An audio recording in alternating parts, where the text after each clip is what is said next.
हाय hello everyone. So hospital space में एक underrated player Yatharth hospital, इस कंपनी पे आज हम डिस्कशन करेंगे। Q2 के रिजल्ट आए इस कंपनी के आज ही, तो देखेंगे नंबर्स कैसे हैं एंड यहाँ से आगे का कैसा अपॉर्चुनिटी लगता है इसके स्टॉक के अंदर। सो यथार्थ को हमने 2 क्वार्टर पहले ट्रैक करना स्टार्ट किया था एंड वहां पे हमारा थीसिस क्या था कि इस कंपनी का ग्रोथ अच्छा है, मार्जिन लगातार बढ़ रहे हैं, डेट लगातार कम हो रहा है कंपनी के ऊपर एंड उसके साथ में मैनेजमेंट बहुत एग्रेसिव एक्सपेंशन प्लान रख रहा है अगले 3-4 सालों के लिए। लेकिन इसका जो स्टॉक का वैल्यूएशन है वो काफी ज्यादा डिस्काउंटेड था इनके पीयर्स के कंपैरिजन में। सो वहीं पे हमने एक री रेटिंग की अपॉर्चुनिटी डिस्कस करी थी एंड वहां से अगर हम देखें तो पिछले 2 क्वार्टर में अच्छा खासा रनअप देखने को मिला है हमको स्टॉक के अंदर 50-60% का रनअप आया, यानी मार्केट ने रिवॉर्ड भी किया है, री रेटिंग हुई है थोड़ी बहुत स्टॉक की। बट ऑफ कोर्स अब हमको देखना है कि करंट लेवल से कैसी अपॉर्चुनिटी लगती है इसके स्टॉक के अंदर। सो यथार्थ का बिजनेस मॉडल अगर हम देखें तो कंपनी के 5 हॉस्पिटल्स हैं टोटल, जिसमें से एक हॉस्पिटल इनका झांसी के अंदर है। बाकी के जो 4 हॉस्पिटल्स हैं वो इनके दिल्ली एनसीआर रीजन के अंदर हैं। दिल्ली एनसीआर में भी 3 हॉस्पिटल्स इनके नोएडा में हैं और एक हॉस्पिटल कंपनी ने अभी 2 क्वार्टर पहले एक्वायर किया था फरीदाबाद में। सो एक हॉस्पिटल कंपनी का वहां पे है। अब लास्ट क्वार्टर तक जब हम यथार्थ की बात करते थे तो यथार्थ इस पूरी हॉस्पिटल इंडस्ट्री में सबसे छोटे प्लेयर्स के अंदर आता था। बट इस क्वार्टर में Q2 में आप देखोगे कि नॉर्दर्न इंडिया के अंदर यथार्थ अब तीसरा सबसे बड़ा हॉस्पिटल कंपनी बन गया है in terms of number of beds, क्योंकि कंपनी ने सेकंड क्वार्टर में 2 बड़ी एक्विजिशंस करी है। एक तो इन्होंने दिल्ली के अंदर एक हॉस्पिटल कंपनी को एक्वायर किया है, प्लस फरीदाबाद में भी एक और एक्विजिशन किया है कंपनी ने। ऑल्दो फरीदाबाद वाला जो एक्विजिशन है उसमें भी 100% स्टेक इन्होंने एक्वायर्ड नहीं करी है, 60% स्टेक को एक्वायर्ड किया है। लेकिन इस एक्विजिशन के साथ में कंपनी का जो टोटल नंबर ऑफ बेड है वो बढ़ करके 2300 हो गया है। लास्ट क्वार्टर तक ये नंबर 1600 था। तो मतलब नंबर ऑफ बेड कंपनी के सब्सटेंशियली बढ़ गए सेकंड क्वार्टर के अंदर एंड ये एक बहुत बड़ा डेवलपमेंट है कंपनी के लिए। यथार्थ का और अगर हम 2-3 ट्रिगर देखें जो हमने डिस्कस किए थे पास्ट में, कि एक तो इनका आरपोप नंबर वो सबसे बड़ा मेन ग्रोथ ड्राइवर था कंपनी के लिए, बिकॉज इनका आरपोप बाकी हॉस्पिटल कंपनी के कंपैरिजन में काफी ज्यादा लो है। पूरे हॉस्पिटल इंडस्ट्री में आप देखोगे तो मैक्स का सबसे ज्यादा आरपोप का नंबर है, 80,000 के आसपास का नंबर है आई थिंक।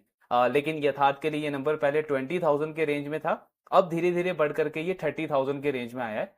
बेसिकली आरपोप होता क्या है, एक हॉस्पिटल कंपनी के लिए आरपोप का मतलब होता है एवरेज रेवेन्यू पर ऑक्यूपाइड बेड, यानी कि एक बेड से उनको कितना रेवेन्यू आता है। यथार्थ के लिए ये नंबर बढ़ने का चांस क्यों लग रहा था, क्योंकि यथार्थ लगातार अपने हॉस्पिटल्स के अंदर सुपर स्पेशलिटी सर्विसेज पे ज्यादा फोकस कर रहा था। जैसे इनका जो नोएडा एक्सटेंशन में एक्सटेंशन हॉस्पिटल है उसमें ऑन्कोलॉजी की सर्विसेज इन्होंने स्टार्ट करी। उसमें लास्ट क्वार्टर में जो सिर्फ ऑन्कोलॉजी डिपार्टमेंट की अगर हम बात करें तो 17% रेवेन्यू कंपनी का ऑन्कोलॉजी सर्विसेज से आता था। एंड मैनेजमेंट ने कॉन्स्टेंटली इस पे फोकस किया है कि आने वाले टाइम में इनका जो ये सुपर स्पेशलिटी सर्विसेज है इसका रेवेन्यू का शेयर लगातार बढ़ेगा। वहीं से इनका आरपोप का ग्रोथ आएगा। तो ये कुछ मेन ग्रोथ ड्राइवर्स थे यथार्थ के, जिसके वजह से स्टॉक हमको ल्यूक्रेटिव लगा था, अट्रैक्टिव लगा था। अब ऑफ कोर्स देखते हैं कि सेकंड क्वार्टर में कंपनी के रिजल्ट कैसे आए हैं, परफॉर्मेंस कैसी है एंड उसके साथ में हम आगे का आउटलुक डिस्कस करेंगे। ये फर्स्ट हाफ का अपडेट अगर आप देखोगे तो of course bed capacity company की अब 2300 से ज्यादा हो गई है, जो लास्ट क्वार्टर तक 1600 की थी, 2 बड़ी एक्विजिशंस के साथ में। देन फर्स्ट हाफ का रेवेन्यू अगर आप देखोगे तो 32% की ग्रोथ है, और फर्स्ट हाफ का पैट अगर आप देखोगे तो उसमें भी 32% की ग्रोथ आई है। Q2 का स्पेसिफिकली अगर हम नंबर देखें तो रेवेन्यू में कंपनी की 27% की ग्रोथ है। अगेन बहुत अच्छा ग्रोथ नंबर फिर से डिलीवर करा है कंपनी ने सेकंड क्वार्टर में। इबिटा लेवल पे आप देखोगे तो 20% की ग्रोथ आई है और कंपनी के मार्जिन में 1.5% का फॉल देखने को मिला है। लगभग 25% के आसपास के इबिटा मार्जिन आए हैं कंपनी के। इसकी वजह से हुआ क्या है कि यथार्थ का जो पैट है, नेट प्रॉफिट है, उसमें भी ग्रोथ कम आई है। 12% से इनका कंपनी का नेट प्रॉफिट ग्रो हुआ है। लास्ट क्वार्टर तक अगर आपको याद हो तो यथार्थ को ऑपरेटिंग लेवरेज मिल रहा था कंसिस्टेंटली, मतलब कंपनी का रेवेन्यू लगभग 30% से ग्रो करता था, बट प्रॉफिट कंपनी का 50-60-70% के रेट से ग्रो कर रहा था, बिकॉज इनका इंटरेस्ट कॉस्ट लगातार कम हो रहा था एंड मार्जिन में भी इंप्रूवमेंट देखने को मिल रहा था। बट इस क्वार्टर में पैड ग्रोथ को अगर हम देखें तो थोड़ा सा एवरेज पैड ग्रोथ आया है 12% के आसपास का। देन ऑक्यूपेंसी, कंपनी की ऑक्यूपेंसी लगातार बढ़ रही है इनके हॉस्पिटल्स के अंदर, तो 60% का ऑक्यूपेंसी है। और आरपोप में अगेन आप देखोगे तो 11% की ग्रोथ आई है सेकंड क्वार्टर में। इनकी मैनेजमेंट ने क्या गाइडेंस दिया है, मैनेजमेंट ने गाइडेंस दिया है कि FY25 में हमारा जो आरपोप है वो 10% से बढ़ेगा फुल ईयर बेसिस में। तो हमको क्या देखना है एज एन इन्वेस्टर, हमको इनका हर एक क्वार्टर के अंदर आरपोप का ट्रेंड देखना है कि कितना ग्रोथ आता है। तो लास्ट क्वार्टर में भी लगभग 10-11% का ग्रोथ था आरपोप में। इस क्वार्टर में भी आप देखोगे YOY लेवल पे 10-11% का ग्रोथ है आरपोप के अंदर। मतलब जैसा इन्होंने गाइडेंस दिया है उसी डायरेक्शन में इनका परफॉर्मेंस आ रहा है। सो रिजल्ट ओवरऑल देखें तो अच्छा अच्छा रिपोर्ट करा है कंपनी ने।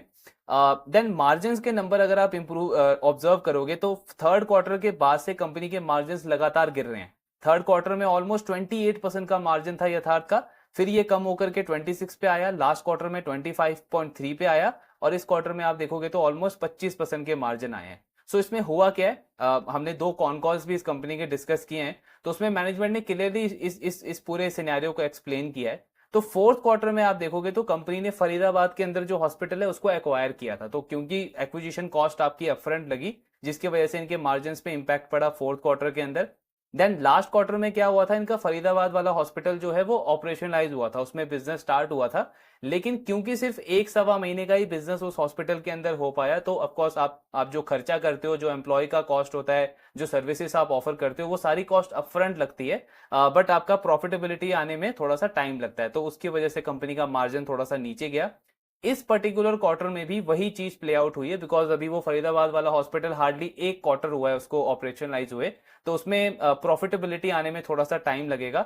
सो मे बी वहां से कंपनी के मार्जिन के ऊपर और थोड़ा सा इंपैक्ट हमको देखने को मिला है क्वार्टर ऑन क्वार्टर लेवल पे। इस पे और बेटर क्लैरिटी हमको कंपनी के कॉन कॉल से मिलेगा। देन सेम आप देखोगे कि पैट मार्जिन भी कंपनी का कंसिस्टेंटली थर्ड क्वार्टर के बाद से नीचे गया है। देन आईपीडी और ओपीडी का वॉल्यूम देखें तो इसमें अच्छी ग्रोथ है। एक हॉस्पिटल कंपनी के लिए आईपीडी का रेवेन्यू शेयर जितना ज्यादा रहे उतना ज्यादा अच्छा, बिकॉज आईपीडी का मतलब क्या है कि पेशेंट जो है वो आपके हॉस्पिटल में एडमिट हो रहा है, और जितने ज्यादा पेशेंट एक हॉस्पिटल कंपनी के लिए एडमिट होंगे उतना ज्यादा उनका रेवेन्यू बढ़ने का चांस हो जाता है। ऑक्यूपेंसी का भी ट्रेंड हम देखें तो ठीक है, वाई वाई लेवल पे 3% की इंप्रूवमेंट है, लेकिन क्वार्टर ऑन क्वार्टर लेवल पे ऑक्यूपेंसी का नंबर जो है वो थोड़ा सा नीचे आया है। इसका एक रीजन प्रोबेबली ये लगता है कि एक तो फरीदाबाद वाला हॉस्पिटल अगेन जो अभी स्टार्ट ही हुआ है, तो उसमें ऑक्यूपेंसी आने में, फुटफॉल आने में टाइम लगेगा। दूसरा रीजन एक और हो सकता है कि इस साल दिल्ली एनसीआर के अंदर जो डेंगू मलेरिया के जो केसेस हैं वो लास्ट ईयर के कंपैरिजन में काफी कम हुए हैं। सो मतलब क्लैरिटी तो उस पर हमको कॉन कॉल में ही मिलेगा, लेकिन आई थिंक प्रोबेबली वो एक रीजन हो सकता है कि जिसकी वजह से ऑक्यूपेंसी इनकी क्वार्टर ऑन क्वार्टर लेवल पे थोड़ी सी कम रही है। देन आरपोप में तो अच्छा ट्रेंड है, लगातार कंपनी का आरपोप का ग्रोथ काफी अच्छा आ रहा है। ये इनके मेन 5 हॉस्पिटल्स हैं, तो इसमें आप देखोगे कि ये जो नोएडा एक्सटेंशन वाला हॉस्पिटल है इसका रेवेन्यू शेयर काफी तेजी से बढ़ रहा है कंपनी के कंसोलिडेटेड रेवेन्यू में।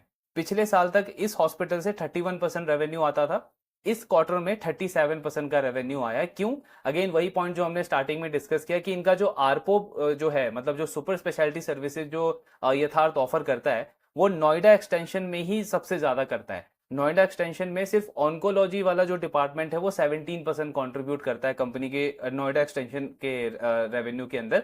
इसीलिए नोएडा एक्सटेंशन हॉस्पिटल का जो कंट्रीब्यूशन है टोटल रेवेन्यू में वो लगातार बढ़ता जा रहा है। सो यहाँ पे आप देखोगे कि इस क्वार्टर में ऑन्कोलॉजी का रेवेन्यू शेयर और ज्यादा बढ़ गया, 17% से बढ़ करके 19% पे आ गया है। एंड लास्ट कॉन कॉल में हमने डिस्कस किया था कि मैनेजमेंट ने बोला अगले 2-3 साल के अंदर सिर्फ नोएडा एक्सटेंशन के अंदर ऑन्कोलॉजी वाला जो डिपार्टमेंट है वो 25% कंट्रीब्यूट करेगा इनके टोटल रेवेन्यू में, और कंसोलिडेटेड लेवल पे भी जो ऑन्कोलॉजी का रेवेन्यू शेयर है वो बढ़ करके 10-15% के रेंज में आएगा। इसका मतलब क्या हुआ कि आरपोप जो कंपनी का बढ़ रहा है लगातार, ये इंक्रीज वाला ट्रेंड कंटिन्यू रहने का चांस है अगले 2-3 साल के लिए भी।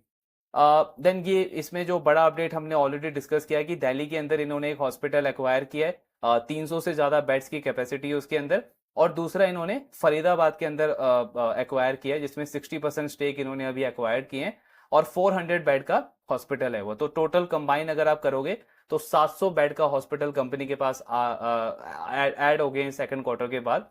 एंड प्लस ब्राउनफील्ड एक्सपेंशन भी कर रहा है यथार्थ नोएडा एक्सटेंशन के अंदर, ग्रेटर नोएडा के अंदर ये लगभग 450 बेड्स और ऐड कर रहे हैं, जो कि अगले 2.5 से 3 साल के अंदर ऐड हो जाएंगे।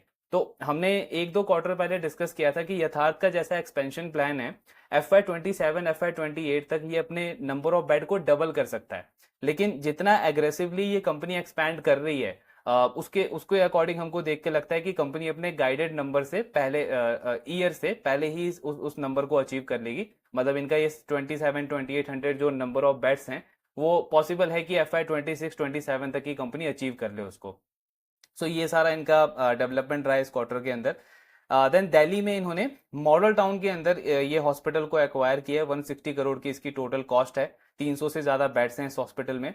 और फरीदाबाद में जो हॉस्पिटल इन्होंने एक्वायर किया उसकी कॉस्ट कितनी है, 91 करोड़ के आसपास। दोनों ही हॉस्पिटल्स अगर आप देखोगे तो कंपनी कह रही है कि ये अगला जो फाइनेंशियल ईयर होगा FY26 उसके फर्स्ट क्वार्टर में ये ऑपरेशनलाइज होंगे दोनों हॉस्पिटल्स। यानी करंट लेवल से अगर हम देखें तो ऑलमोस्ट 4 से 5 महीने का टाइम लगेगा कंपनी को इन दोनों हॉस्पिटल्स में बिजनेस स्टार्ट करने में। बाकी ये इनका पीएनएल है तो अगेन वो हमने पहले ही डिस्कस किया कि रेवेन्यू ग्रोथ वगैरह ठीक है, लेकिन एक आप देखोगे कि इनका एम्प्लॉय एक्सपेंसेस काफी ज्यादा बढ़ गए हैं वाई लेवल पे भी plus quarter on quarter level पे भी। सो इसका भी रीजन लास्ट कॉन कॉल में मैनेजमेंट ने दिया था कि क्योंकि ये सुपर स्पेशलिटी सर्विसेज ऐड कर रहे हैं प्लस एक एक्विजिशन इन्होंने फरीदाबाद हॉस्पिटल का किया है। सो इन दोनों रीजन की वजह से जो रेप्यूटेड डॉक्टर्स हैं, जो ब्रांडेड डॉक्टर्स हैं, उनको ये हायर कर रहे हैं, ऑनबोर्ड कर रहे हैं। तो उसके लिए ऑफकोर्स इनको कॉस्ट वगैरह लगेगा जिसकी वजह से इनका एम्प्लॉय एक्सपेंसेस बढ़ा है। एंड वहां से हम देख रहे हैं कि मार्जिन वगैरह कम हुए हैं और प्रॉफिट में भी 12% के आसपास की ग्रोथ आई है कंपनी की। देन ये इनका टोटल सिनेरियो है, 2300 से ज़्यादा का बेड का कैपेसिटी है कंपनी का। और ये सारे हॉस्पिटल्स हैं, झांसी ओरछा, देन आपका Noida extension, Noida, model town, Faridabad. इसमें एक चीज अगर हम देखें तो कंपनी का ये जो हम अभी डिस्कस कर रहे थे कि तीसरी सबसे बड़ी हॉस्पिटल कंपनी बन गई है नॉर्दर्न रीजन के अंदर। फर्स्ट पे ऑफकोर्स आपका मैक्स हॉस्पिटल है, देन फोर्टिस एंड यथार्थ का अब 2305 हॉस्पिटल्स हैं टोटल करेंटली। तो ये पूरा रिजल्ट का सिनेरियो बनता है यथार्थ का। परफॉर्मेंस अच्छी आई है कंपनी की। इनका गाइडेंस है 30% के रेवेन्यू ग्रोथ का अगले 3 से 4 साल के लिए। एंड ऑलमोस्ट अगर आप देखोगे तो उसी ट्रेजेक्ट्री के आसपास कंपनी परफॉर्म भी कर रही है। एक थोड़ा सा आप नेगेटिव पॉइंट ये बोल सकते हो कि ऑपरेटिंग लेवरेज जो कंपनी को पिछले कुछ क्वार्टर से कंसिस्टेंटली मिल रहा था वो इस क्वार्टर में मतलब बिल्कुल ही मिस हुआ है। एंड इनफैक्ट पैड ग्रोथ भी कंपनी का एवरेज रहा है 10-12% के आसपास का। अब इसकी वजह से हुआ क्या है कि अगर आप इनका फॉरवर्ड FY25 का पीई देखोगे तो वो जो हम पहले एस्टिमेट कर रहे थे और अब जो एस्टिमेट कर रहे हैं उसमें थोड़ा सा डिफरेंस आ गया है। सो पहले कंपनी को क्योंकि ऑपरेटिंग लेवरेज मिल रहा था एंड यथार्थ का आप अगर हिस्टोरिक ट्रेंड देखोगे तो कंपनी का जो Q2 का प्रॉफिट होता है वो Q1 के कंपैरिजन में काफी अच्छा ग्रोथ आता है उसमें। लेकिन इस फाइनेंशियल ईयर में Q2 का प्रॉफिट और Q1 का प्रॉफिट बिल्कुल फ्लैट है। लास्ट क्वार्टर में 30 करोड़ का प्रॉफिट था, इस क्वार्टर में 31 करोड़ का प्रॉफिट है। तो दोनों को अगर आप इंक्लूड कर दोगे तो कंपनी का नेट प्रॉफिट कितना होता है 61 करोड़ के आसपास। मतलब फर्स्ट हाफ का आपका प्रॉफिट हुआ 61 करोड़। पिछले साल पूरे पूरे साल में कंपनी का प्रॉफिट था 114 करोड़। तो अब अगर हम थोड़ा सा कंजर्वेटिव एस्टिमेट लें एंड अगर कंपनी सेकेंड हाफ में 20% का पैड ग्रोथ रिपोर्ट करता है अपना लास्ट ईयर के कंपैरिजन से, तो इनका जो एनुअल प्रॉफिट है वो 140 करोड़ के आसपास निकल करके आता है। एंड उसको अगर आप कंपनी के करंट मार्केट कैप के साथ में कैलकुलेट करोगे जो कि अभी 5,500 करोड़ के आसपास है, तो इनका जो फॉरवर्ड पी है वो 40-38 के रेंज में निकल करके आएगा। यही नंबर जो कुछ टाइम पहले तक हम डिस्कस करते थे तो एस्टिमेशन क्या था कि कंपनी ऑलमोस्ट 200 करोड़ के आसपास का प्रॉफिट रिपोर्ट करेगा, जिससे इनका फॉरवर्ड पी 25-30 के आसपास बन के आ जाएगा। तो मतलब ऐसा नहीं है कि डील खराब हो गई है या अब वो अपॉर्चुनिटी नहीं है। ऑफकोर्स री रेटिंग की अपॉर्चुनिटी है क्योंकि जो इनके पीयर्स हैं वो 80, 90, 100 के पी मल्टीपल पे ट्रेड कर रहे हैं। यथार्थ का तो ग्रोथ भी उनसे अच्छा है, मार्जिन में ऑफकोर्स थोड़ा सा डिक्लाइन है लेकिन आगे ये इंप्रूव होने का चांस है। 26% का मैनेजमेंट का गाइडेंस है कि हमारा मार्जिन रहेगा नॉर्मल लेवल पे।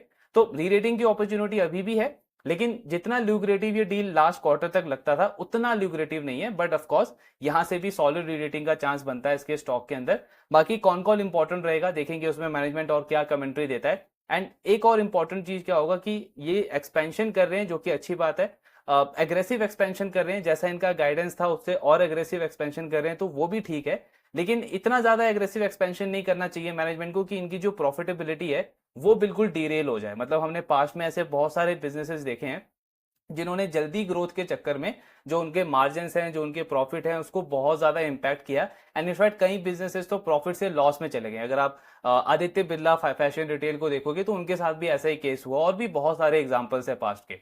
सो एक्सपेंशन अच्छी बात है, ग्रोथ अच्छी बात है, एज ए इन्वेस्टर हमको भी ग्रोथ चाहिए, लेकिन वो ग्रोथ प्रॉफिट के को सेक्रीफाइस करके नहीं आना चाहिए। सो वो चीज हमको देखना है एंड कॉन कॉल पे ऑफकोर्स उस पर हमको और क्लैरिटी मिलेगा। बट डील अभी भी अच्छा है, 40 का पी मल्टीपल है, 27, 28, 30% की ग्रोथ है। आरपो बढ़ने का चांस जो हम बार बार डिस्कस करते हैं वो कंटिन्यू है अभी भी। सो ये सारे ग्रोथ लीवर्स हैं। बाकी देखते हैं कॉन कॉल में मैनेजमेंट और क्या गाइडेंस देता है। एंड आपके जो भी डाउट्स है शेयर करते रहिए। Thank you very much.